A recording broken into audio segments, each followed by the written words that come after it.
Ladies and gentlemen, welcome back to KOTN versus PFA 3. I am joined with Paolo da Silva as always, and a new guest today. Welcome in, Antonio Russo. Hello.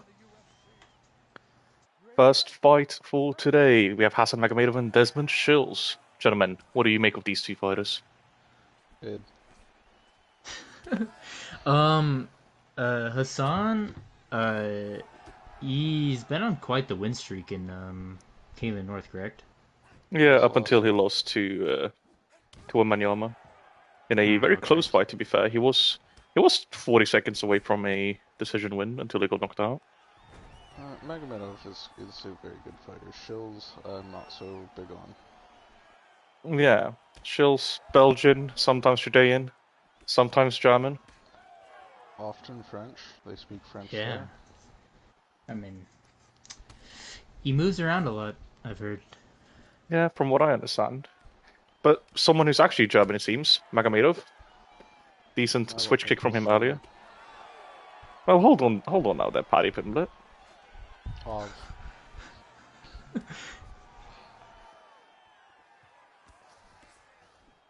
Nice little I like sidekick. the pressure Yeah, from this Hassan so far. yeah, the sidekicks are interesting from Magomedov.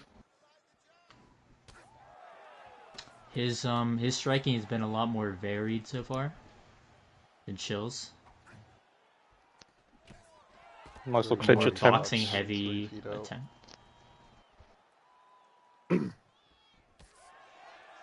I have to say, I'm not a big fan of the tattoos on Shylls' chest. Yeah, we see some truly awful tattoos here, and I mean, Yeah, gee, that might take the cake. it's definitely up Yeah, there. I think he needs to fire his tattoo guy. Yeah, Yeah, I him think and Diego Oliveira. he needs to get a big cover Daniel up on that. Oliveira's he's got some good ones. Yeah, but it's like when you have that many tattoos, one of them is bound to be good. I suppose, yes. A broken clock is right twice a day, whatever they say. I think they do say that.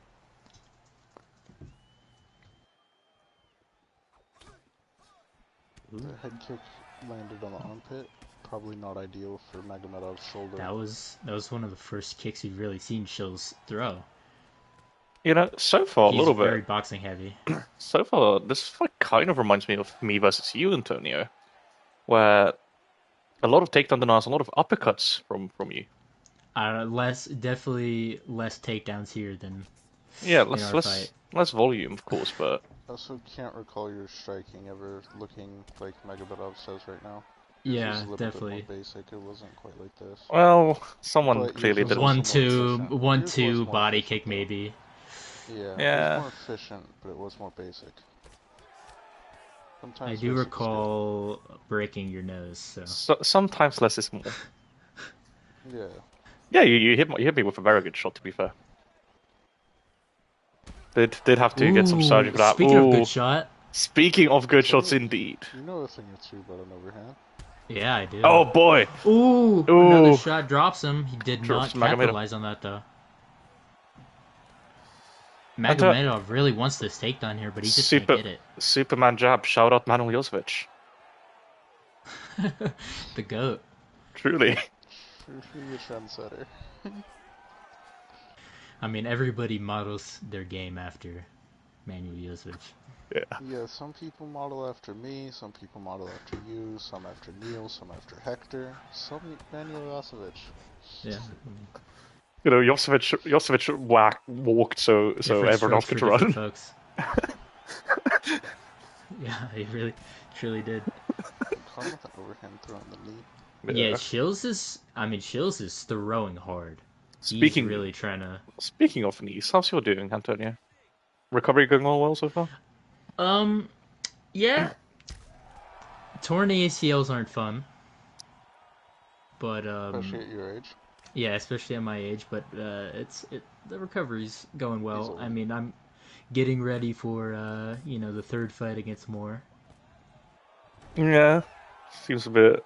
How are you gonna Mentally recover preparing, from a How mentally are you gonna preparing, recover from mentally. a torn ACL that fast? What's the plan there? I mean, maybe get some of that secret juice. Okay. From yeah. Kalimat, maybe? Yeah. Could hope. Neon I Belly? think just inject Oh, that look. straight into the ACL and that. I think Well, that'll there be is a good. drink. That's not really. Well, it's a injectable. liquid, so you can inject it. Yeah. Yeah, I guess. First round for Shylls, gentlemen. Yes. Yeah, definitely. He knocked him down, hurt him a few times. Definitely a Shylls round. If you're in Magomedov's corner, what would you want to see out of him? Uh, Pressure. Keep the pressure on him. I mean, if you want to get a takedown, you're gonna have to, you're gonna have to push him backwards. I think drop the kicks. Just straight boxing. Set up the takedown with the boxing. The Yeah, kicks he's aren't getting working. caught. He's getting caught. He needs to, be a little bit more preservative. Try to. Yeah, I mean, just try to get a takedown, really. Yeah, from wrestling perspective, I'd love to see him set up a takedown. Genuinely, I feel like he just kind of throws him a bit blindly. Yeah, just it's very naked shots. Ooh, Ooh, and he gets caught again. Very early into this round. looks desperate here from the German. Shylls is just kind of piecing him up here. The He's not really German, offering anything back. yeah, the German blitzing the Belgian like they did back in 1942. Yeah, exactly. They do know a thing or two about that. Blitzing Belgians. The old Blitzkrieg. You know who doesn't know a thing or two about that though? Russians. Yeah. That is true. That could play a factor here. It is not in his DNA. It is not the cloth of which he is cut. Well said.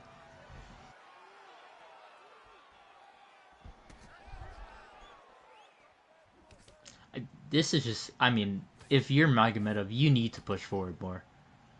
He's kind of just standing in front of him and trying to trade shots, and I don't understand this why. is not a good game plan here, especially after the first round went, and the first part of this round's gone. I don't know. I kind of like the slowing down of the pace at the moment from Magomedov. The slowing down of the pace is good, but you're not doing anything with it. See, and like again, not setting up those takedowns. Yeah, very blind single leg. He's fighting the exact same way. Ooh, to the body. Oh, looks like it's looks like he'll go to the liver. Never a fun. Wrong side. Never a fun I mean, experience. For Magomedov here, oh, he gets a takedown. It was not the liver. He does get to It was on take the down. right side, but Neil Hathaway I did was- not pass anatomy. That's why he has no kids. I was just gonna say for these takedowns, I mean, I would like to see him put some punches behind it first, Maybe throw Yeah, some I punches don't- and then go for a takedown. Yeah, I don't know why he's just shooting so blindly. Oh well, to I mean, read. he is maintaining. Oh no, Shylls is on top. Yeah. To dispute your point, however, Paolo, I am getting married soon. I got engaged recently, hence why. But Mm. That doesn't mean that you pass Yeah, you anatomy or know the correct holes. I mean, he has a good point. a hole is a hole after all. Well said. Speaking of holes in Eye people's hole. games, you think Magomed needs to maybe up his boxing a little bit after this? 2-3 years Thailand, forget. Yeah, he definitely. I mean, really, just he needs to learn how to set up takedowns. Yeah, maybe I mean, not because he's been quite pretty Thailand. good once he's been down here. 2-3 years Scottish But- Highlands and forget. Oh, and he's 2-3 up. years Albuquerque, forget. I mean, Ooh, overhand. I mean, we saw. Shylls is Albuquerque. Yeah, we saw Paul Hathaway, my father, go to the Scottish Highlands, and Jesus, he looked good. Isn't he from the Scottish Highlands? No, To be fair, well- he is fighting one of the worst heavyweights of all time, or he was fighting one of the worst heavyweights of all time. Kickboxing sensation, Lucas Chance. So I wouldn't put too much stock into that win. kickboxing sensation. That was We said by see- Neil Hathaway. We see Magomedov trying to box here. I mean, he's trying to put some combination together, but Oh, he's Oh down. my god. no boy, I think the southpaw stance is giving Hassan might some be trouble. might be Because leaving at the he's end. not saying that. Oh, gets the takedown though. Very big. Yeah, he needs us to recover. Of course, right back up. for the viewers, a theme you might see from tonight is the PFA fighters are in red and the KOTN fighters are in blue.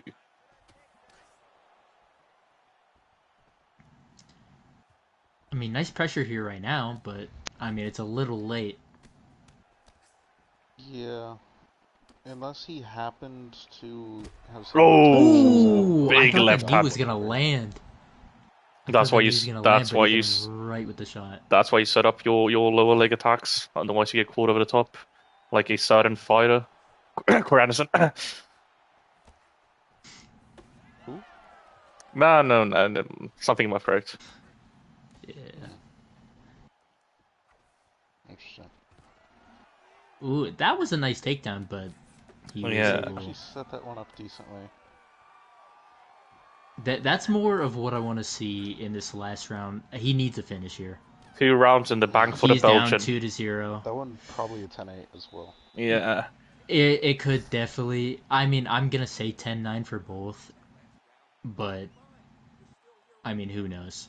Coming up next, we have Maia, Annabelle-Fushimi, and Sabrina Krkic later on in the card, as well as Sandro, Temo, Minoru, Kohinata. That was nice. He hit him right underneath the armpit. Never turn your back away from your opponent. What a the absolute most basic of basics. You see that uppercut underneath the armpit? I've never seen that one before. That's just insane accuracy from Shylls. Yeah, watch this. What a shot. Sort of looks like his hand. Sort of looks like his hand teleports through his shoulder. Yeah, that was some... Atoms aligned. Yeah. I see Shylls has mastered the ancient technique of atom aligning. Yes. Yeah, so Magomedov... working on that in Albuquerque.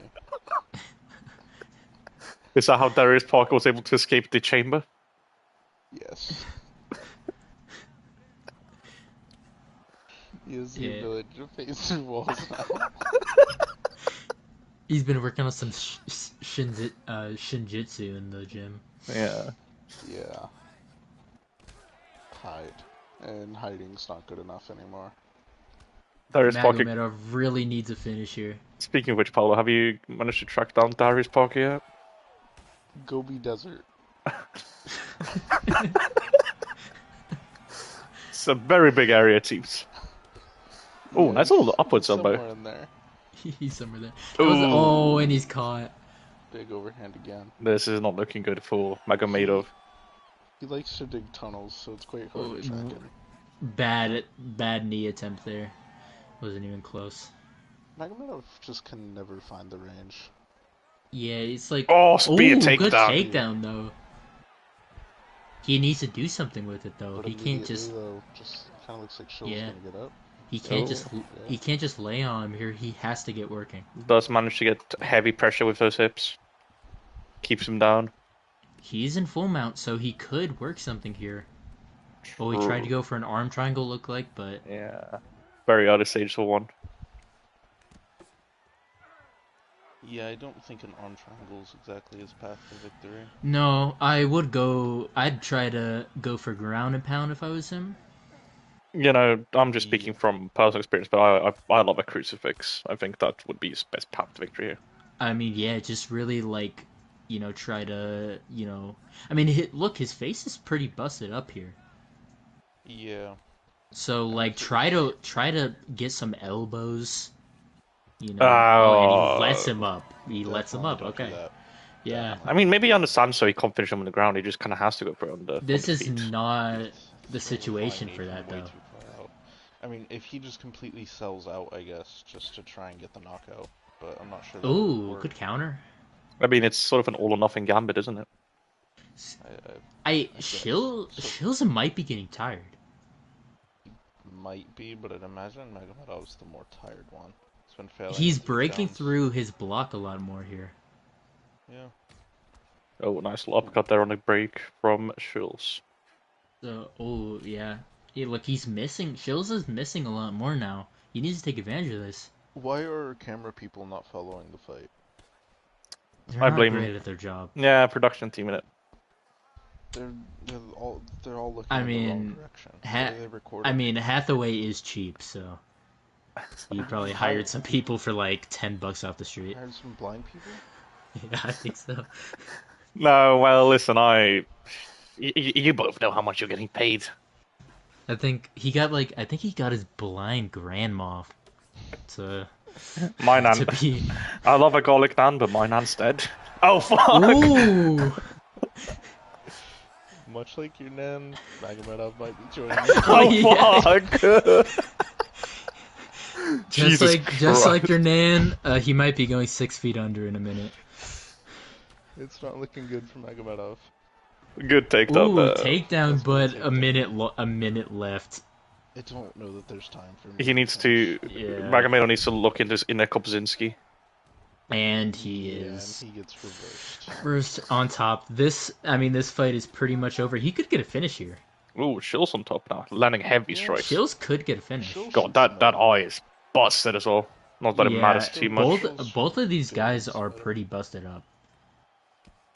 That might be the worst. This is a bloody fight. That might be the worst eye I've seen in a while. This is. Yeah, it's pretty bad. Able to stand up. Maybe 30 seconds left to get a doctor stoppage. Good side kick. We have 30 seconds left. Oh, and that's and it. He knocks him out. That's all she wrote. Desmond Shylls. Desmond Shylls, the Belgian, Chilean, sometimes German, gets it done. The PFA. Occasional French. The PFA welterweight, Desmond Shylls, gets the job done with a third round head kick. Oh boy, look at that! Just dips his head. He was going to win that fight 3-0. Yeah, potentially with 2 10-8s. Potentially. Yes, that was quite a dominant performance for not Desmond remotely Shylls. close. PFA showing out with that fight. So that is 1-0 PFA. Yeah, PFA are up 1-0. Of course, in the past, we'll get those to you very, very soon. But first, let's see the winner. And of course, Desmond Shylls getting his hand raised here. Exceptional performance from him. Good performance, Desmond Shylls. Get that tattoo covered up, please. Yeah, get some new ones. Yeah, and maybe a new haircut as well. I know a barber. Yeah, that would help also. I know a barber as well. Hopefully it's not Darius Barker. No. Yeah, he's bald. Yeah, that's why he'd probably be a bad barber. Alright, well, yeah, no 10-8s. Moving on to our next fight, Sabrina Krkic against Maia Annabelle-Fushimi. And here we go, our second fight, Krkic against Annabelle-Fushimi. Krkic, of course, with a good victory last time out against Becky O'Connor. Maia Annabelle-Fushimi, she's fought on one of these before, though. Yeah, do you think that experience will matter? Has there been anyone that's fought on both events? I believe so. We'll have a quick look, of course. Just a fact check from earlier. It is 1-1 currently between PFA and KOTN. In events, PFA won KOTN 1, we won the second one. To answer your question though, it seems like, I mean, she and Annabelle has fought on one of these before. Maia Annabelle as well. She lost to Olga Yakovlev, as well as Kohinata, who lost to Hughes. This family is very confusing to me. Yeah, there's a lot of them. Yeah, would you? About like 3 families over there in PFA that run the whole show, and they all they got a big old crime family over there. It's kind of like a royal family. How like they all like start as like 3 separate families, and then they intermingle so much that it just ends up being a bunch of incest. That's over there. Yeah. But good early start from the Croatian, it seems, taking top mount there as well. Full mount. Good start for her so far. Very different from what we saw from her in her last fight. Yeah, she's a very diverse fighter. Her last fight, of course, was a very big day on a card that was a very big day for the Balkans. Today could perhaps also be a big day for the Balkans. Are you a big Balkan MMA enjoyer, Antonio? Yes. I definitely am. They're very fun to watch. Good grapplers a lot of the time. Yeah, of course, Mesic a kickboxer, and Krkic very mixed. Sometimes she strikes, sometimes she grapples. That's a little bit of everything. A lot of Eastern European representation as well with throwing Piotr. Yeah, we got Piotr. I think that's it. Yeah, about it. Yeah, I mean, Magomedov is from East Germany, probably. Yeah. Even though it's not 1985 or whatever, but yeah, on the other side of the wall. Yeah, November '91. I believe he's from Berlin, but we can assume Eastern Berlin. Yeah, we can. While we were talking, Maia, on top. Yeah. Yeah, she's reversed it. She's doing much better now than she was to start. This is so far a very close round. Yeah, so far. I mean, it's been pretty even for how long both have been on top. Yeah, Krkic did get the takedown though, however. Mission control. Like Maia's trying to get up. Like, she was trying to get up, like it. And she got denied. Yeah, to get pulled into rubber guard when you're on one knee, almost escaped and on your feet. Ooh, little triangle here for Krkic. Yeah, nice little transition from mission control to a triangle. Armbar? My favorite. I love that. Got your brother in this, Antonio. How's that make you feel? Yeah, that's nice. Ooh, armbar. A lot in the gym. Armbar looks in for Krkic. Oh, but she does escape. It. Yeah, I see that one a lot in the gym. Going against, sparring with my brother. But very slick jiu-jitsu from Krkic. Yeah, she's looking great on the ground. Very nice. That reminded me of me. Very, very Paulo-esque there. Yeah. I was like looking at a very strange mirror that made me a Croatian woman.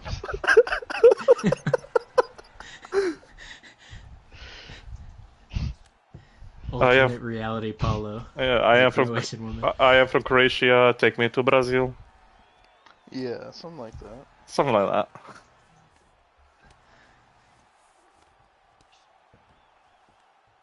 I mean, these two women are representing WMA very well for the one WMA fight we have on the card here today. Yeah, good representation. Yeah, I mean PFA and KOTN produce some really good WMA fighters. Yeah. Asia Thurman and Yakovlev. Yeah, Olga. I mean, Asia Thurman now, she's champion, right, in KGFC. Yep, undefeated. But did she defeat Yakovlev? Am I crazy? Yes, I believe. Probably. I mean, she's undefeated, so if they've fought, yes. I don't remember them fighting. Is she undefeated? I think she is. Yeah, she is. She's 6-0, I believe. Yes, I thought so. So many fights. Hard to remember. Yeah, Olga fought to Rudy Python. Yeah, of course. That's when she got that shock upset. Yeah. Should be 1-0 to Sabrina, I would imagine, with the armbar. Yeah, and the takedown and just general control, it seems.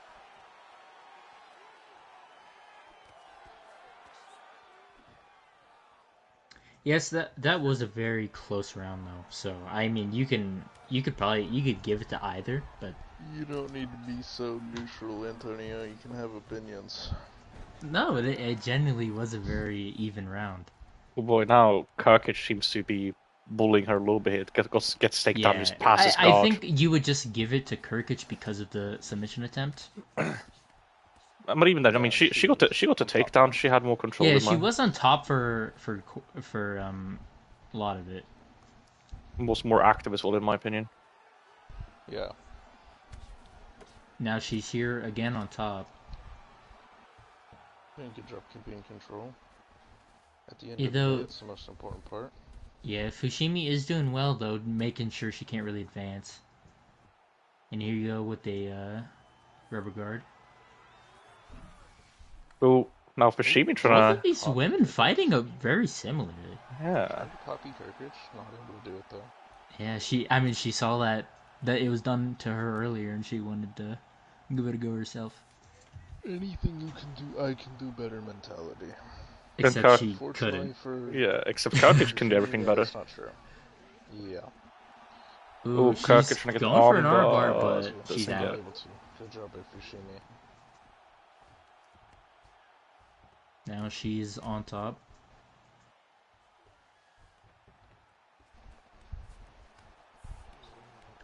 I see this fight going into deep waters here. Potentially. I mean, unless Krkic can, either of these can probably lock up a submission. You have to wonder, can Fushimi escape another submission that deep? I mean, to escape to escape a single one that gets that deep is really difficult to do. To escape a second one, it's even harder. I don't foresee a knockout in this one. I think if we get a finish, it'll probably be a submission. Most likely. We did see Sabrina do very good on the feet in her last fight, though, against the striker, so if she decides to strike, maybe. But a lot of this fight, or all of this fight has been on the ground so far. Yeah. We have seen very little striking. And, I mean, we're just, swapping top and bottom very frequently here.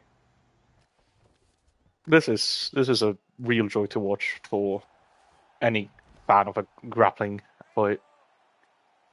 A lot of activity, a lot of movement, slick submissions. Yeah, they're being active for sure. They're going for stuff. They're trying to finish the fight. They are trying. Obviously, the closest we have seen. Oh, another reversal. That was a great sweep. Ooh, but... I mean, the camera work here is rough. Yeah, big upgrades. There's Grandma goes again. Big upgrades will be coming at the next number event. Hopefully. Ooh, arm triangle here. Ooh, can she get that in? She's on the back. She gets the hook in. Ooh, and that's the tap! Oh, that's it. We see the tap. Boy, Sabrina Maia. Krkic. Oh, Krkic, yeah. Sorry. Boy, she it's hard to tell sometimes. She's an impressive woman, man. Yeah. We knew if she went for another submission, then she might have got it because that first one was very close. Yeah, Jesus, look at that! Just gets the hook in and not much Maia. Body triangle there, and then take it away, Bruce Buffer.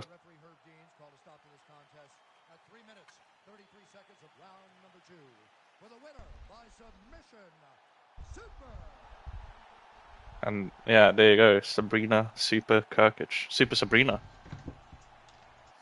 2 awesome finishes so far. Yeah, good. Genuinely really interesting fight, and that ties it up 1-1 now between KOTN and PFA. Very good tied up for Krkic. Yeah, as we stick in the flyweight division, but this time for the men. Coming up next, Sandro, Temo, and Minoru Kohinata. And here we go. We have reached the third fight of this KOTN vs PFA card here in Abu Dhabi. Here we have 2 champions facing off. Yeah, Temo recently got the belt against Ivan Volkanovski. Very good win for him.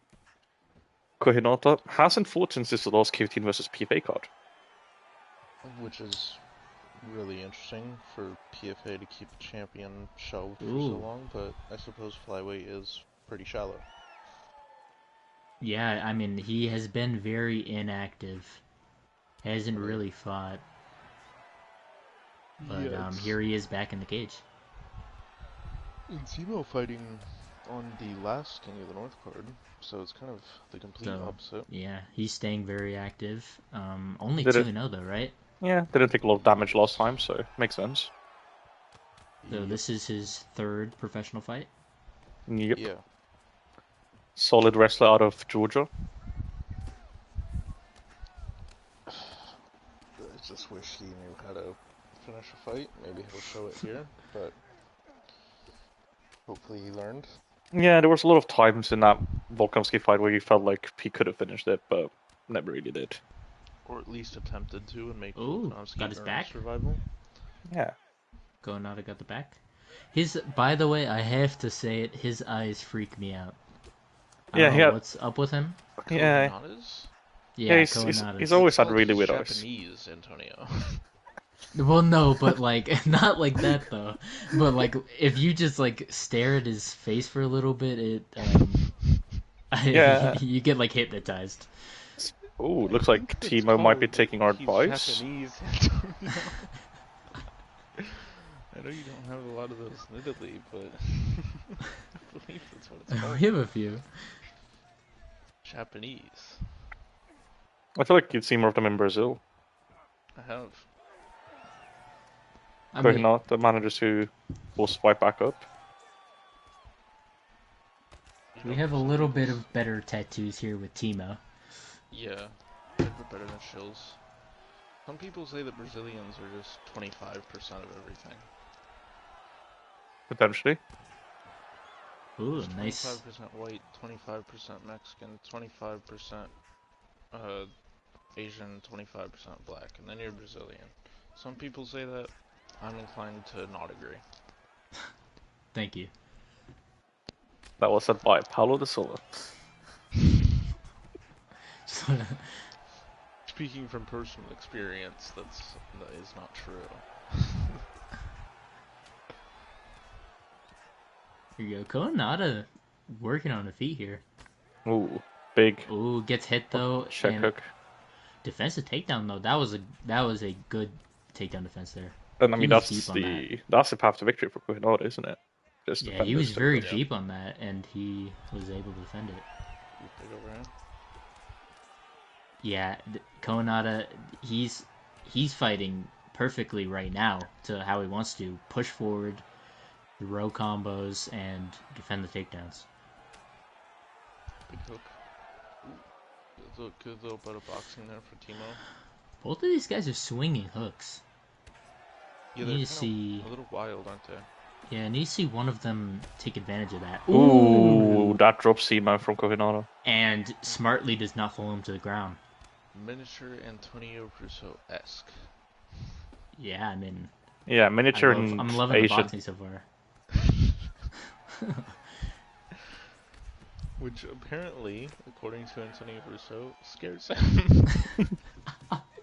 I mean, guys, just look at him. Very clean. Nice Very clean from Kohinata. Jesus. And defends the good takedown. To get on the legs.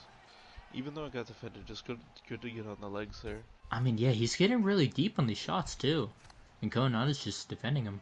Yeah, I mean, if you're Temo now, you've got to stop shooting, and so as he does. And there he goes. Yeah. Right on cue. Yeah, he needed that. Just stay on top for the next 30 seconds. Go into round 2 fresh. Ooh, he's in full mount. He could do some damage here before the end of the round. He could. Not seeming like you. Yeah. Kohinata holding on pretty well. Yeah, defending really well. A couple of shots getting through there for Temo, but not enough. And yeah, definitely not enough. Seems like the two knockdowns there. Yeah, it seems like the first round was banged by the Japanese fellow. Was it 2 knockdowns? Believe so. Or it might have been one of them rock. That is I think one of them was. That is a really. See, look at his eyes. Look at his eyes. See, I'm not crazy, right?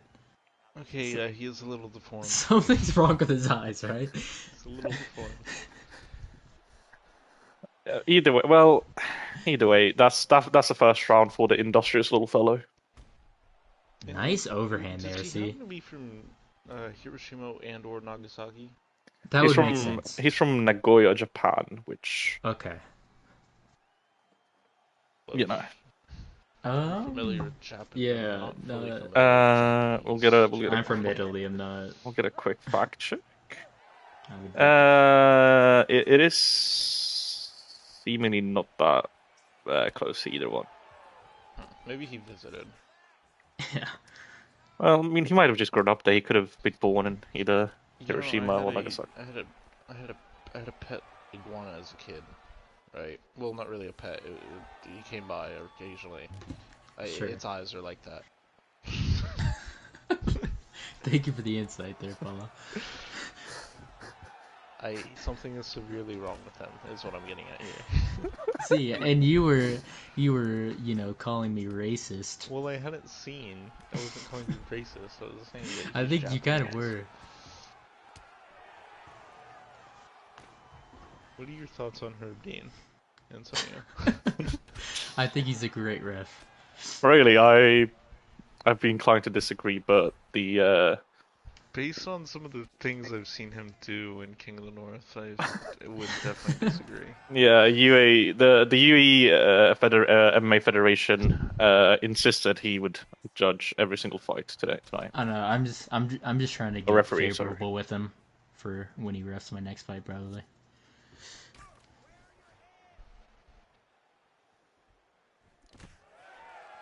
I mean, seemingly though we've been speaking to the commissions that we're going to, and we're trying to get a change over for free because he has been overworked a lot, and that might lead to worse stoppages. Yeah, a little bit of brain drain. Yeah, I mean, ask Elias Temirzaniev, and Yeah, well, he didn't really have much of a brain. And even Jan McDonald ended up stepping on his neck, dislocating it. Yeah. Well, that was also the cage did that. Yeah. Ooh.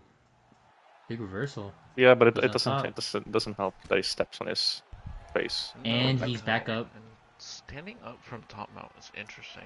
It is interesting, but knowing his game plan, it's not the worst. Yeah, I mean, I don't hate it. I don't hate it.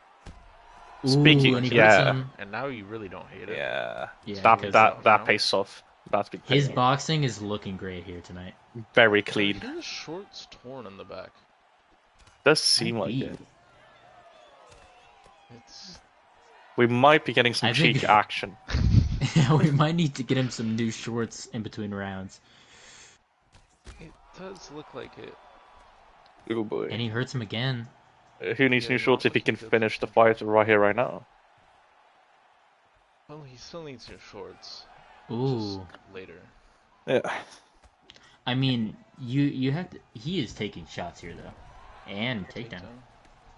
I mean, Temo is taking these shots, and he can get something going on the ground. Ooh, Temo is also busted up here. Yeah, very. You'd have to imagine it wouldn't take too much damage for the doctor to want to come in. Ooh, and he's up. Able to get up. Yeah, very slick there. Ooh, nice elbow. Yeah, Kohinata's been hitting these elbows a lot. Yeah, sneaky elbows. Very nicely. Ooh, drops he knocks him down. Yeah, Temo's in trouble. Yeah, Temo's just been looking very sloppy with his striking. Yeah, he's just swinging hooks and going for takedowns.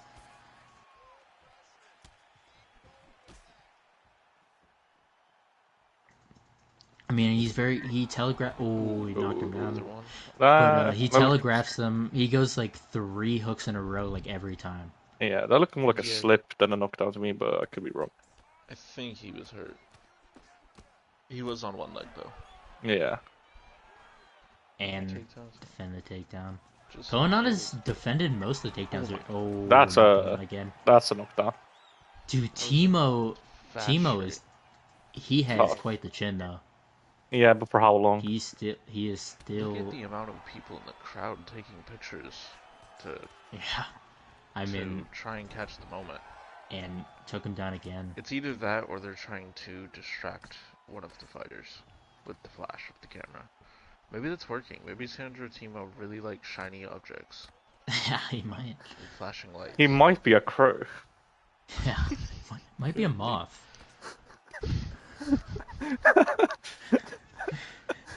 Could be. Maybe that's why he's a grappler. Because when he's a grappler, he's looking down and he can't see the lights. Good theory. And the round, that's a 10-8. Yeah, I mean, Jesus. I mean, he hit him with the power of Nagasaki and Hiroshima in his left and right. Yeah, that was like 3 knockdowns. Truly nuclear power. Look at that face. Destroyed. I mean, if he doesn't get the knockout soon, we could see the doctor come in and look at it. The boxing is just flowing so. I mean, you see that blood every time he punches him. That blood is flying. Yeah, I mean, if MMA doesn't work out, Kohinata should consider a career in professional boxing. Yeah, his hands look great.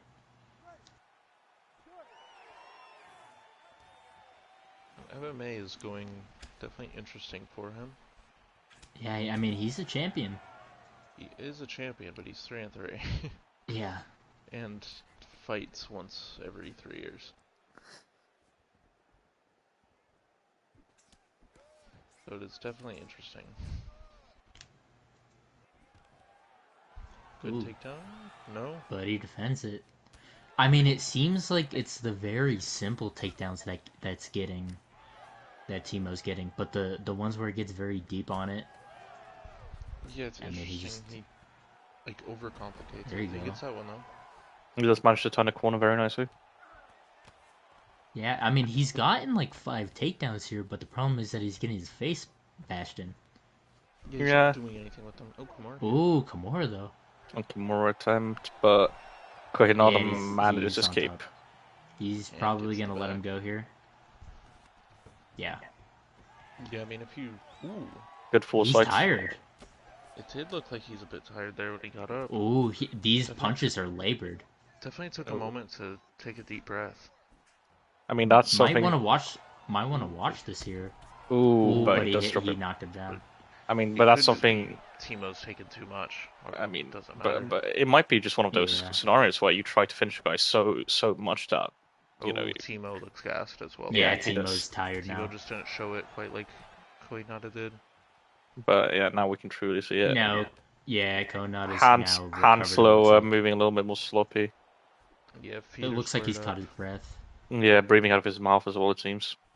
Yeah, he's really gassed here. This fight is Kohinata pretty close to over. Just catching his breath for a second. Big left hook. He's down again. That's what, like the 8th knockdown here. Yeah, I mean Temo is just very good at getting up. I mean, I think Herb could step in and the next knockdown immediately, and it would. It wouldn't be that bad. It would be justified. Yeah. Temo has a great chin though. Like he's very tough. We have to give him that. Yeah, and a lot of heart too to still be trying to go with his game plan. Yeah, I mean he's getting these takedowns. He's just not doing a whole lot with them. I mean, there you go, and he gets denied. Yeah, can't whack off the fence quite as you'd hope. Ooh, good shot up against the fence there. Oh, and it's over. And yeah, Habdeen steps in. It looked like Temo was... I think he tore his shoulder. It looked like Temo was getting up for a second, but Habdeen stepped in. I think that was a convulsion. Yeah. We might want to check on Temo. Get him to the hospital. We'll have a look at the replay. Does get the knockdown. His face was so busted up. Yeah. A little, just straight overhand right to the chin. Beautiful overhand. Textbook. Yeah. And we see here, it looks like Temo's getting back up there, but dislocates his shoulder as he tries to get back up. Maybe on the post. Dislocates his shoulder on the post. Learn how to fall, kids. Oh, his eyes, man. Yeah. Take it away, Bruce Buffer.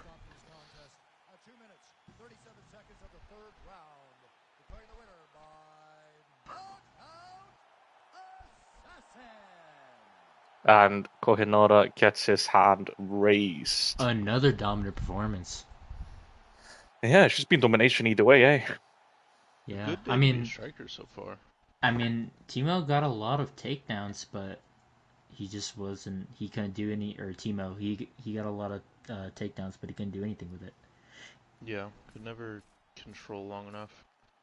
And yeah, that second round being a 10-8, of course.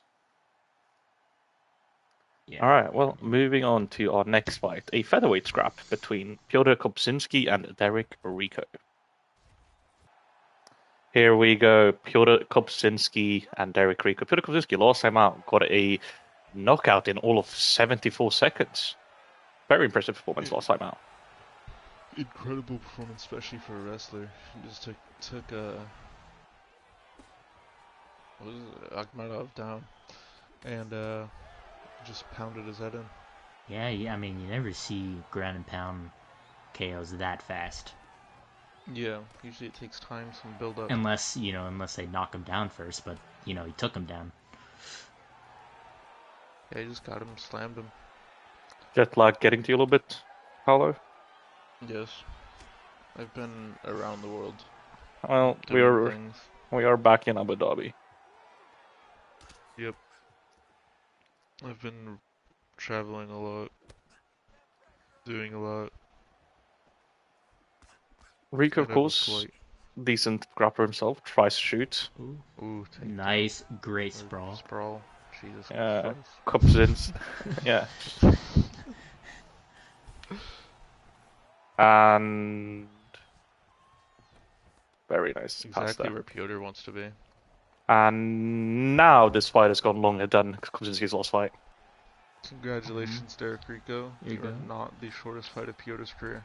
Yeah, and the second American on this card. Indeed. Maia, Annabelle-Fushimi was the other one. Yeah. Is it only the two? Yeah. I feel like it's only the two. Oh no, Shane Annabelle also. Yeah, Shane Annabelle. Shane Annabelle. Coming up against Kasim Mesic. Isn't it his sister? Yes, I believe.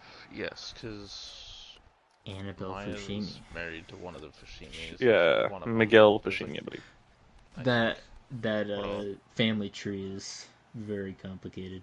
It's slowly become a little bit of a zigzag tree. Tree and then a little bit of a stick. Yeah, becomes quite zigzaggy, doesn't it? Derrick Rico, Piotr cranking his neck on the fence. Yeah.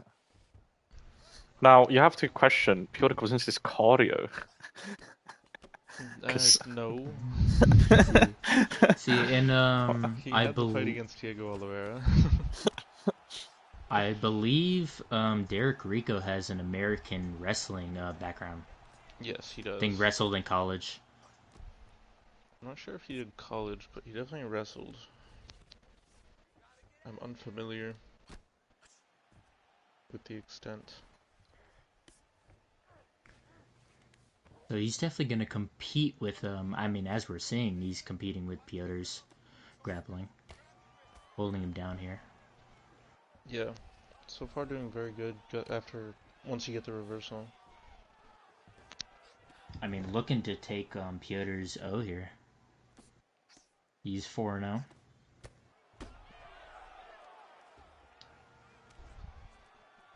Not too much. Ooh, armbar. Getting through.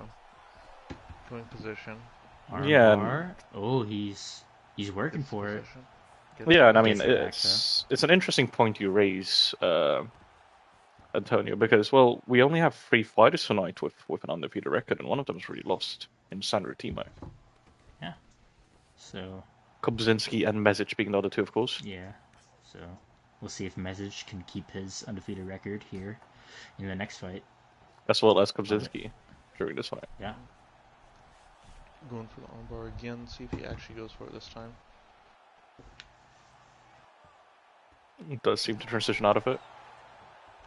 But ooh, and he gets on top in half guard. And now he's on top. A minute, basically 50 seconds to do damage. Yeah, he really needs to, because I feel like if he doesn't do some major damage here, Rico probably will win the round. Yeah. And he does have to do quite a bit. Because Rico had that armbar attempt. He was pretty active on top. Oh, Piotr's going for heavy ground and pound, which is his signature. Yeah. He's very good with that ground and pound. Exactly what he wants to do every time. Probably one of the best ground and pound artists we have in King of the North. Probably the best. Yeah, probably the best. Yeah, if not just in MMA in general. It could be. Yeah, a little bit unproven, but there's not a ton of them. We could see him in the JGFC pretty soon. Win here, 5-0.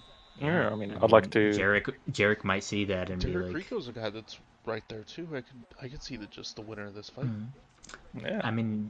The boss of JGFC does watch these cards. Yeah. So he's always watching.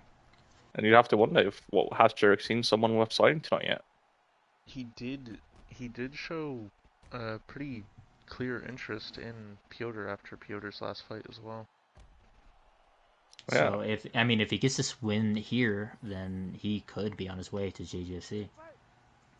But the same goes, of course, for Derrick Rico. Yeah. Definitely. If he gets this win here, he's 5-1, with a win over undefeated King Minoru champion. 4-1 if he wins, but yeah. Is he not 4-1 now? I believe it's 3-1. No, he is 4-1. Oh, is it? Okay. Yeah, so he would be 5-1 if he won here. And I believe he did win that first round. Yeah, I would say Rico got it. So he is up 1-0 here in our opinion, but a lot of time left, obviously, 4 rounds. Takedown there from Rico and doesn't go. Yeah, great takedown defense there. Oh, big overhand hurt from him. Kopczynski. Good start of the round for Kopczynski. Startled Rico. Thing for Piotr that he doesn't really show a lot, but when he does, it really stands out. His boxing is crisp every time. And the guillotine, he does not hold on to that for very long. Got an elbow through there at the end. Looked like Rico was trying to go for a Kimura trap of some sort, but didn't quite work out. Trying to go for submissions off his back, which isn't very common for people with wrestling backgrounds, but... Yeah, I mean, Kimura trap is not just submission, it's just, of course, different positional advantages, of course. Yeah, it can be used for a sweep or reversal of several kinds, even get-ups. Yeah, very, very underutilized, in my opinion. Very dominant start to the round here for Piotr. Yeah, he's looking like he is starting to take over, but Rico, but now with the armbar. Yeah, that's something Kopczynski might have to look has shown great jiu-jitsu so far. Yeah, he has, just not able to quite lock anything in. But he's getting to the positions. Now this is looking like, it's starting to look like a Piotr Kopczynski fight. Yeah, he's starting to get exactly where he wants to be. Ever since the end of the last round, he's just dominated. For the last about 40 seconds of that last round, into now 2.5 minutes left in this round. Rico did a good job blocking that last elbow. That was a big one. Piotr likes to drop all his weight down with those elbows. Yeah. Really I mean, if he lands one of those, it's gonna rock you. And I mean, something even I think people don't really consider with Piotr is so far he's been showing a lot of good defensive grappling. I mean, the hitchhiker's escape from the lost armbar. Ooh, he's really opening up. He's very sound defensively, just as sound as he is offensively on the ground. Ooh, this is a familiar position here for Kopczynski. Ooh. Yeah, Magomedov is turning the TV off right now. Yeah, he does. He's getting bad memories. Flattens him out again. Getting a little PTSD here. There's the ground and pound once again. That time, Rico does manage to recover half guard. Rico is busted open though. Yeah, it's definitely not helping his case.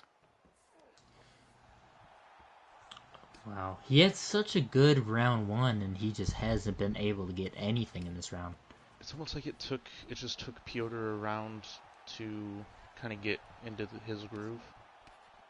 I mean, and Piotr does not lose rounds very often. No. He had a little bit of a rough time with Diego Oliveira, but that was about it so far in his career. I mean, and if Piotr does end up going to the JGFC, we could see Oliveira try to go for a run for that belt. Yeah. I mean, I think Diego would be the favorite. But of course, fight of Piotr's career. Yeah. But of course, there is a lot of featherweight contenders, not just... Oh, of course. Yeah, of course. There's plenty of other fighters. Just, he'd probably be the most clear. Yeah, I'd put him up there. I mean, Roscoe Cook, of course. What a career resurgence from him. I mean, yeah, he has looked very good his last few fights. For the vacant belt. Yeah, that would be awesome.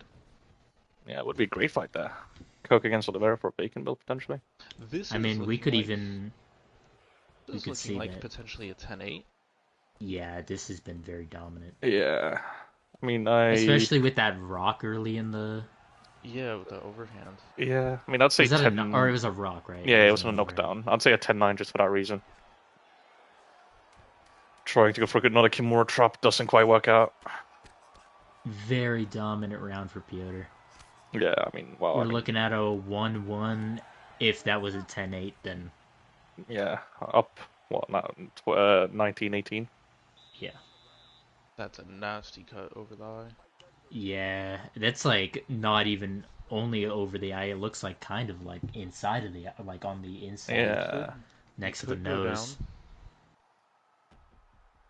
Ooh, you see where that opened? That opened on that little punch there. Yeah, it doesn't look... You can see it open. Short little one. Doesn't look very... Some power on it, though. Yeah, I think that glove just rubbed up against the skin. Oh no, it looks like the cut was open before it, but that just made it worse. Yeah. Oh yeah, look at that eye there. Yeah, I mean, even the Cutman couldn't do much with that. I mean, if I'm Piotr here, I am targeting that eye. Oh, or you go for low single punch. Yeah, or you go, and I mean, you can target the eye here on top. If he gets on top and starts, right here, he starts throwing ground pound right to that eye. I mean, you could force the doctor to come in and look at it. How many doctor stoppages have we had in the King of the North? I believe 2. Yeah, it's a pretty low amount. Ooh, side saddle. Piotr can get a lot of power on these punches from here.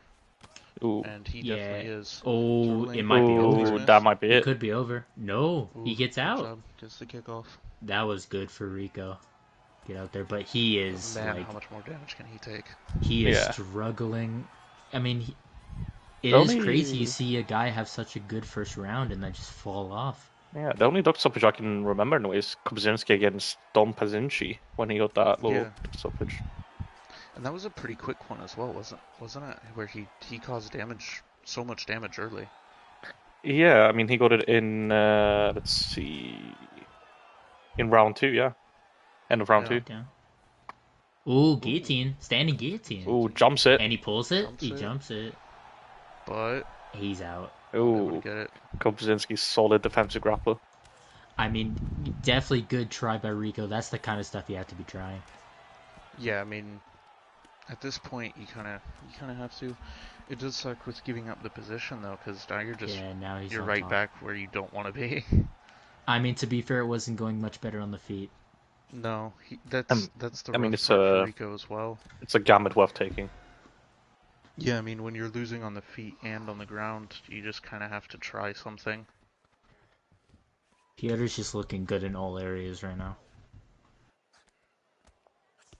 It's kind of like we talked about earlier, with how Hathaway, with Magomedov, how his striking was diverse but inefficient. And I said that Hathaway is a very basic striker, but it's efficient. Piotr's even more basic. His striking is almost complete boxing, but it's just very efficient boxing. It's a lot of power shots. It's really just power shots and takedowns. I mean, even they're well timed as well. I mean, you saw with the overhand at the start of the last round, it was just well timed with Rico's kick. Yeah, and I mean, he throws jabs, uppercuts, overhands, and goes for the takedowns. I mean, it works. And I mean, I think it's a very fair comparison, me and Kopczynski. Yeah. Oh, how did he toss him up? I say he's a little bit more heavy on the ground pound. Of course. You were more of a submission. Yeah, I prefer position over anything, but he is and right back down. But he does have the makings of me in a way. Rico's just falling apart. And of course, getting compared to Neil Hathaway at any point in your career is not a bad thing. Yeah, I mean, a Hall of Famer. Yeah, future. Yeah, future Hall of Famer. Not yet, but get on it, Derrick. Get on it. Me too. See, we only have one Hall of Famer here. Yeah, and 2 future ones. If Derrick will get on it, though, you never know. 2 that debatably deserve it more. I wouldn't say that. Greatest lightweight and greatest welterweight of all time. I mean, I would say I'm kind of in the running for greatest welterweight, but we both have wins over Russo's. Well, I mean, you also have a loss to Arusa, to be fair. Yeah, I mean, but I am quite itchy on defeat against Russo, so you know, quite itchy takes you out of the Graves all the way discussion, doesn't it? That's fair. Rico doing a good job here towards the end of this round. Yeah, I mean, Rico's on top here. While we were talking, he's quietly. It does seem to more be position than damage, though. Yeah, he's kind of like the opposite of Piotr. He's very focused on getting the position, where Piotr is very focused on getting the finish. Yeah. There you go. Ooh, there you go. A little bit better there. Also, Rico has shown a lot more willingness to go for submissions than Piotr has. Much more. Piotr doesn't really worry about submissions too much at all. Really just ground and pound. But hey, I mean, it gets him finishes. I mean, it keeps the position as well. I mean, we've seen it with Rico, where he goes for the submission, he just ends up losing position because of it. That was a very good end to the round for Rico, but it's still gonna be a still Piotr's round for sure. So this is a 2-1, potential for 10-8. There might be a 10-8 on the second round. And God, that eye just looked worse for wear, doesn't it? Yeah. Yeah, and some swelling on the other eye as well. I have a feeling if Piotr's able to get on top again, it might be over. Yeah, we see Piotr working the other eye, and yeah, it's not looking too good, is it? I mean, he's also Piotr's been great at counter striking on the feet. Yeah, I mean, just look at that very defensive where, you know, gets that hand high, blocks the little lead hook. Block and throw. Just the absolute basics, but he does them very well. Yeah, I mean, with how good of a grappler is, you're not asking him to be, this insane striker. Yeah, you're just asking him to get it done. Yeah, I mean, you're not asking him to. Yeah, you're not asking him to be a Roscoe Cook or a Jamal Anderson in terms of striking. No. Yeah. Ooh. What an overhand. Yeah, you don't need to be the best striker of all time. You need to be good enough where you can hold your own and work your takedown. Oh, there is. Rico gets the takedown. This is a must-win round for Rico. Yeah. Because if Piotr wins this round, it's over. Yeah, he has to get a finish in round 5, and that doesn't look very likely. Yeah, and obviously would look even less likely if Piotr ends up with this round. Because I would think he'd have a better chance for the finish if he had got some deep submissions, but he hasn't. He's went for submissions, but he hasn't got them deep. Yeah. Piotr's been able to escape every submission before it started, really. And I mean, even then, right? Even when Rico got the early takedown in this round, I mean, Kopczynski managed to just scramble his way out, on top. Yeah, got the underhook and able to sweep into the... Though, I mean, if Piotr hasn't been done too much on top yet, so, I mean, if Rico can get back on top, he still has a chance to win this round. Yeah, Rico doing a good job stalling here as well. You wonder maybe Herb able to step in soon? Yeah, I mean, might stand him up, and then maybe Rico can go for another takedown, try to get on top again. Yeah, he does stand him up. Yeah. Let's see, does Rico shoot early on, though? Rico, either he needs to shoot or, try to get success on the feet, but he hasn't found that yet. Oh, good leg kick. He's been very outmatched on the feet. Yeah, that's managed to turn the little knee there of Rico. Nice head kick that gets blocked, but... Ooh, big elbow. Really, that might have been the first kick we've seen from Piotr. And he gets the takedown. He still can win this round. Yeah, he definitely can. Because, Piotr did not really do anything on top. No, he even got stood up. So...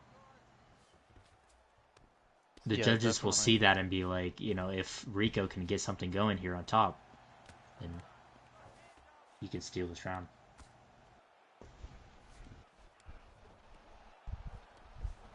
Though it's kind of looking like the same thing. Yeah, it's just the other guy's on bottom. Rico's just he's just able to advance position a little bit better, which is going to help him stay on top. He is here, though. But doesn't go for the ground and pound. Kind of again going to earlier about Rico kind of preferring the submissions over the ground and pound. Yeah. I mean, if that was Kopczynski getting into that side saddle position, we know he's raining down ground and pound. Yeah. He goes for the finish every time. Yeah, any chance he gets, he is trying to smash your head through the canvas. Rico, though, quietly doing a good job here. Could we see, is Piotr maybe gassing here? He could be. Because that was a lot of offensive grappling and a lot of ground and pound.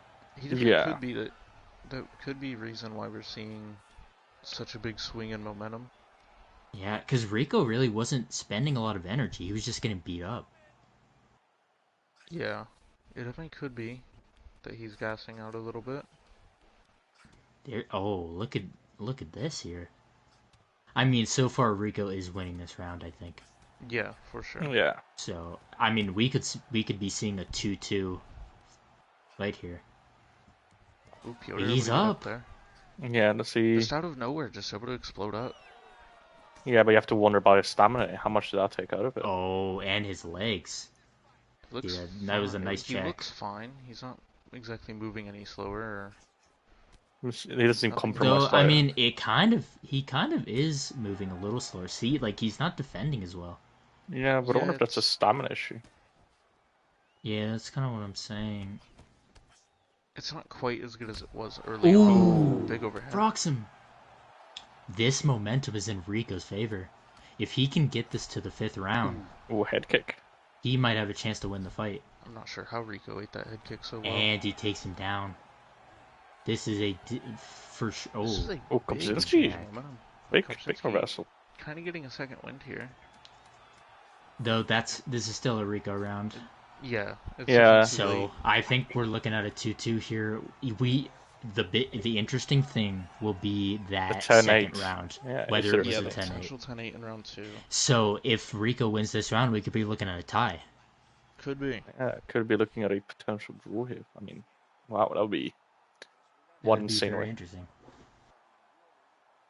So I mean, a big swing. Rico needs to win this round, and we have to, he has to hope that second round was not a 10-8.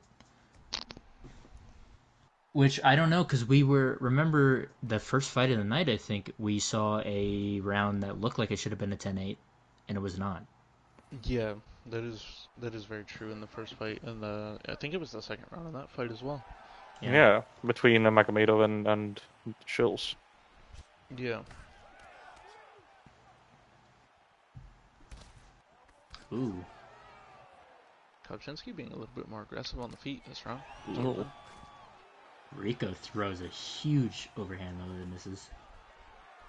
He's definitely going for the knockout. I think he might think that second round was a 10-8. The X factor here is that eye though. Will the doctor step in at some point? Yeah, that's also a factor. It hasn't really gotten any worse, kind of surprisingly. But it has got better. Since it's opened, I mean, Piotr hasn't really been on top as much. Yeah. Does deny that underhook there. Rico is just absolutely swapped, like, how the ground is going. And he now is dominating on the ground. You have to wonder, though, what does happen if Kopczynski does end up on top again? Yeah. Ooh, and he gets up. Easy, very easy. Get up there. So explosive. I mean, yeah, Piotr he's an explosive athlete. We saw it towards the end of round 4 as well, where he was just able to explode up. Even while he looks pretty tired, he's still able to explode in moments. He does look quite gassed, though. Yeah, picking shots a little bit. He is not throwing much. Ooh, big overhand. And he definitely. That overhand was definitely targeted towards that eye. Gets back up again. Already got right back up. This is an interesting round. Yeah, you maybe wonder, maybe both of them are tired this round? Yeah, I mean, it would make sense for Rico a lot of desperate fighting here from both of them. Yeah. Piotr knows potentially 2-2. He doesn't want to bank on that 10-8, and he doesn't want to draw. He wants to win. Yeah. And Rico, same thing, really. He knows he has to win this round no matter what. I mean, Piotr, if he loses this round, I mean, it's either a draw or he loses. I mean, yeah, this is down to who wants it more at this point, honestly.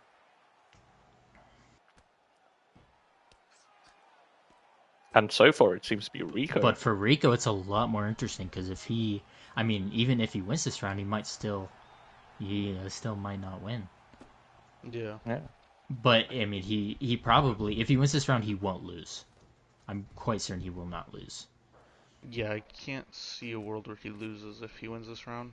Yeah, I mean, so far this round's been very, very, very close. It's definitely Rico so far, though. Rico, it's been leaning Rico. He's been on top for a lot of it, and he's gotten takedowns. The striking of Kopczynski seems a little more interesting to me, because the damage he's been doing there seems to be outweighing the damage that Rico's been doing on the ground. But Rico I believe he had 2 takedowns. 2 takedowns, he's been on top for a lot of the round. The judges will always prioritize the stand-up striking. Yes, that's also true. But, I mean, I don't think Piotr did enough on the feet. I don't know, I think this will be something that will be argued a lot. Ooh, arm triangle. Ooh, no, but he goes for the Von Flue here. Von Flue. Yeah, very rookie mistake there from Kopczynski to try to grab the guillotine. Ooh, can he get this? Ooh, it's deep. Ooh, that looks deep. Oh, he's out. His face is very red, though. Yeah, that was a deep one. Yeah, deep blood choke. He might, if he goes for another choke here, it might be over. I mean, big rookie mistake there from Kopczynski to just grab the guillotine in that situation. I think kind of pointing to Kopczynski being tired. Yeah, just not making correct decisions. Yeah, he looks very tired. Yeah, not making a rational decision. He can't transition like he was early in the fight. Yeah, not able to do really anything as well as he was earlier. And we have 30 seconds left here. This is a Rico round. And coming up next, I mean, we have Kasim Mesic up against Shane Annabelle. Great. Like, the last 3 rounds for Rico. Yeah. Or wait, was it 2 rounds? what rounds would he have won? It was 1, 4, and 5. It was 1, 4, and 5. Yeah. Yeah. He did end round 3 well, but it was a very clear Piotr round. And here we go. The first round was a close round. There we go. We go to decision. Take it away, Bruce Buffer. Okay. Ladies and gentlemen, after 5 rounds, we go to the judges' scorecards for a decision. Judge 1 scores this contest 48-47 Assassin. Judge 2 scores it 47-47. And Judge 3 scores it 47-46 for the winner by majority decision, Assassin. Rico gets it done. Derrick Rico wins by majority decision. Wow. 47-46? Is that what I heard? We have to see these scorecards. 47-46. These scorecards have to be interesting. 47-46 just doesn't make sense.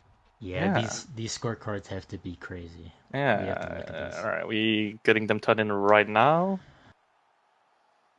Okay, oh, wow. So Rico won round 1, as we thought. 2 judges had 10-8 in the 10-8 in the last round as well for 47-46. Third was Piotr's, and then last 2 were Rico's. 47-46 doesn't. That round 5 was not a 10-8. He just didn't do enough damage. Yeah, I don't know. Wow, that's... Wow. So they scored a 10-8 for the 5th. That could have been a draw. That could have been a draw. I feel like that fight should have been a draw off of the scorecards I'm seeing. I mean, the judges agree that round 2 was a 10-8. Yeah, I mean, because my scorecard was... I had it a draw, I'll be honest. I thought that was a draw. I thought draw. I kind of agree with Judge 1. I think Judge 1... It probably has it right. Yeah, either Judge 1 or Judge 3, honestly. Yeah. That second round, it's... It definitely could have been a 10-8, but... Either way, wow, that's... I mean, huge. Wow, like... I mean, great last 2 rounds for Rico, though. He really poured it on. Yeah. Definitely great last 2 rounds for him after being dominated in 2 and 3. Yeah, and I mean that makes it now 3-1 for KOTN or for PFA. That's another undefeated fighter down.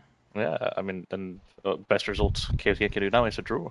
Moving on to the next fight. Piotr loses his first fight. Kasim Mesic against Shane Annabelle. Here we go, heading into the second to last fight. Kasim Mesic against Shane Annabelle.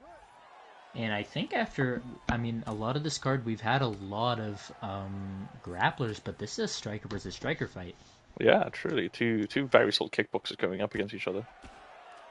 Yeah, this is going to be a kickboxer's delight here. Yeah, Annabelle a little bit more unconventional. Mesic a little bit more stuck to the basics. Yeah, I would say maybe Annabelle has... He might have the advantage in the boxing, but, I mean, Mesic is an all-around striker.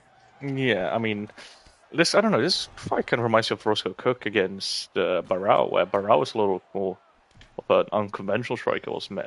Cook is obviously a very traditional kickboxer. Yeah, Annabelle has great hands. And obviously comparing that with Annabelle being a little more unconventional, Mesic being a very run-of-the-mill kickboxer. Yeah, definitely like, a kickboxer you'd see in like Glory. Yeah. And it's pretty interesting to see how these two match up, of course, on the feet. Maybe we see some grappling though, you never know. It's an MMA fight, of course. In this could, but I doubt it. Yeah, I don't think, unless we see a knockdown where they fall him to the ground, I don't think we'll see a takedown. Yeah, that too.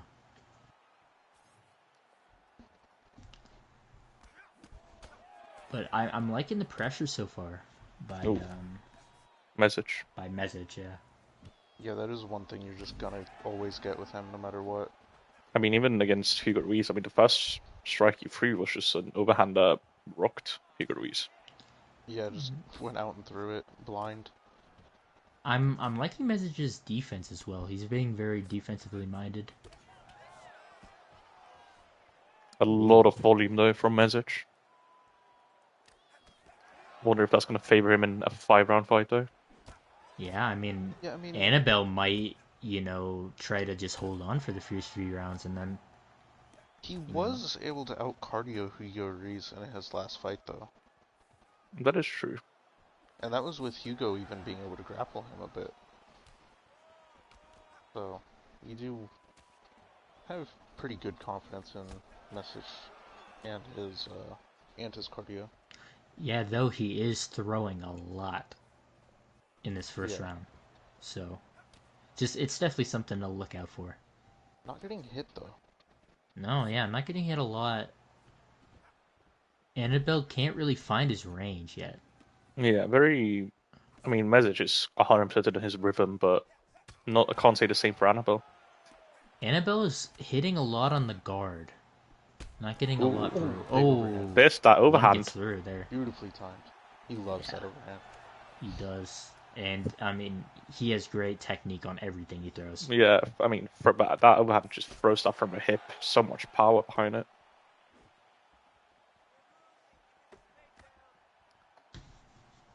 Ooh, nice big little uppercut times it. Yeah, nice little near side. And now against the fence is not where Annabelle wants to be. I mean, absolutely not. Mesic is a marauder. Yeah, Annabelle's just hoping right now he can throw something that'll keep Mesic off of him. I mean, I would like to see more of that from Annabelle clinching. I think clinching could... Well, I mean, Mesic is working the clinch right now, though. Yeah. But well. Ooh. Nice check hook. Oh boy, this... Now they're just brawling.